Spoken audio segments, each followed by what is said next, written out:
জীৱনৰ আশাবোৰ কতেনো হেৰাই গ'ল।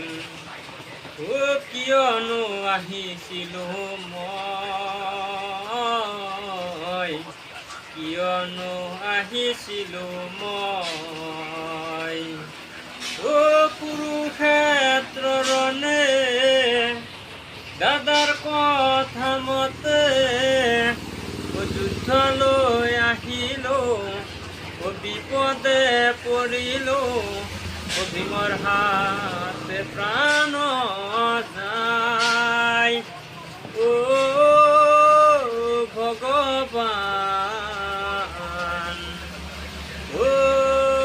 ভগৱান। গাইছ বৰষুণ বতাৰ কি কৰিব, কাম বন নাই, দোকানত বহি আছোঁ, এখনো গাড়ী নাই। সিও আহিল ক'বাৰ পৰাই, কিবা এটা এনে গুণগুণে দিলোঁ আৰু ভাল হৈছে, গৈ আছে ক'ব নোৱাৰোঁ আকৌ। ধন্যবাদ।